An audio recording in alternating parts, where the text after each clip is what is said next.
So let's talk world rankings after the Autumn Internationals at the end of 2024. This is what it looked like going into the Autumn Internationals, and this is what it looks like going out, so plenty of movement. And I think it's a pretty good reflection of the quality of all of these teams because it's not a World Cup year. And in a World Cup, the ranking points are doubled in those matches. There's no Lions as well, which can upset things a little bit. And most people played most people. It's not always going to be perfect because there's no World League, but it's pretty good. It's as good as it's going to be. So let's go through these teams. Sitting pretty right now is South Africa once again. Double world champions back-to-back, and they're back to number one. So all in all, a pretty much perfect autumn international series for them, end of years as they would call it. The perfect winning record, of course, and they got to rotate a lot of players. And that was the plan for Rassie Erasmus, to build loads of depth. I mean, he knew about a lot of these players, but he's getting more caps into them. Plus, there are a few new ones as well. He knows his first choice, but he can also call on pretty much anyone, and they're not going to be overawed by the experience of being a Springbok. That is the definition of strength in depth, so great year for South Africa. Then down one place is Ireland. 2 wins, 2 losses. Yeah, they lost that number one status, but it's not a disaster for Andy Farrell. Not what he'd have wanted, because of course he's leaving Ireland for a little bit to be the full-time British and Irish Lions coach. So not showing up to that opening game against New Zealand, that is the low light, I guess. But yeah, not panic stations. They might, though, have to rethink their attack a bit. It looks like sides are working them out a little bit, or at least they're coping with that attack a bit better. And some of their normal high performers didn't have great games. Gibson Park, Keenan, they're normally 8 out of 10s all the time, and they were a bit below that. Lowe was a bit off, so individually and as a team, not quite where they want to be, but definitely not disaster, and they're still second in the world. Third in the world, staying third in the world, is New Zealand, and France stayed fourth as well, so no movement there. New Zealand, well, they're going to be nicely battle-hardened after 2024. Scott Robertson has got over the beginning. He knows who his best team is pretty much. Some of the new guys have uncovered themselves. Satiti is amazing. I think Lakai will come into this team as well very soon.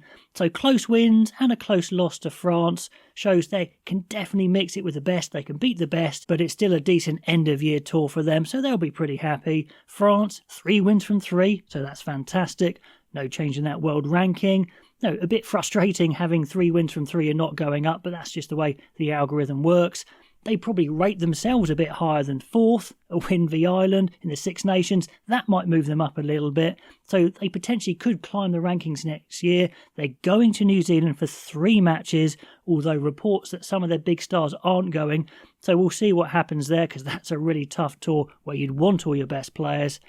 In at 5th, Argentina, climbing a place. So arguably they're in the best position the Pumas have ever been in. They've got a nice established squad, high quality players, top end coach, I think. Contaponi suits them down to the ground. Obviously being an ex-Puma legend, that really helps as well. And he looks like he really knows what he's doing. He's getting the right mix of passion, of physicality and skill. Sure, they need to be a bit more consistent, but they showed they can beat everyone when they're right on it, but they can be right off it as well for a half a match, and that can be the difference between winning and losing, but they know they're good and the world knows they're good. Also climbing up a space is Scotland. They're up to 6th, above England now, and they could have had a really good autumn if that attack had clicked versus South Africa, but they didn't get the points to compete, but at least they outclassed Australia at the end. That was an excellent finish, and we know they've got the ability. We can see it. But they've got to make that step up now in the Six Nations and be genuine contenders to win it come Super Saturday.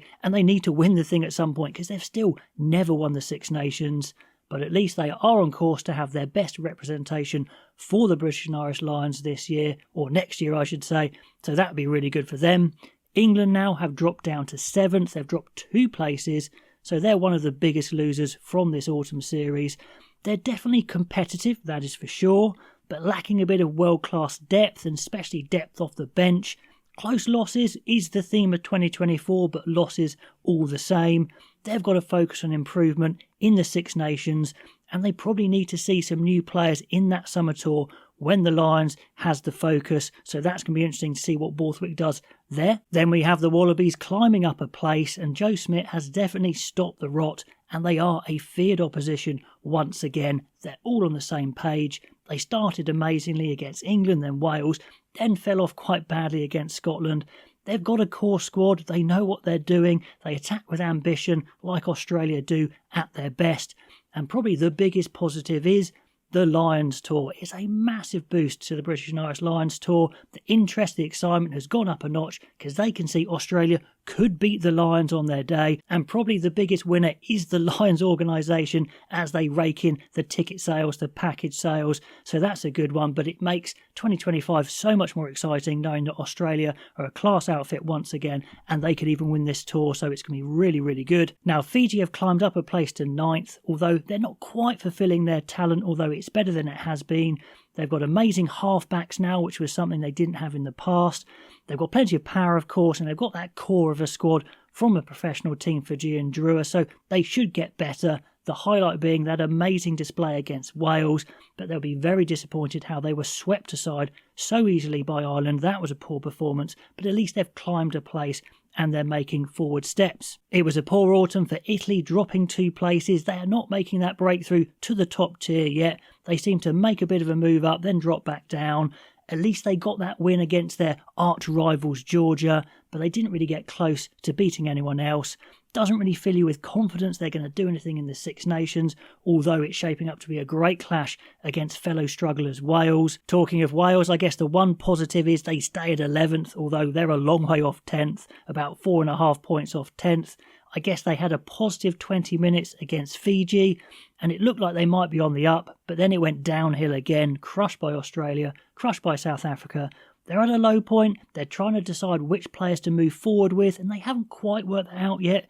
They need to make some improvements in 2025, find who they're going to stick with, and I think they are on their lowest British and Irish Lions representation for a long time. And finally, let's just talk about Japan. They're down there in 13th, although somehow they climbed a place even though they played very poorly.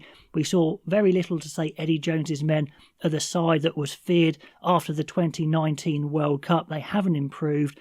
Sure, they've got a lot of inexperienced players. Will they get better? Yeah, a bit, but I'm not sure they're going to be troubling any of the bigger sides soon. So that is my take on all the major sides at the end of 2024. Let me know what you made of 2024. Are these rankings representative of where you think the sides are at?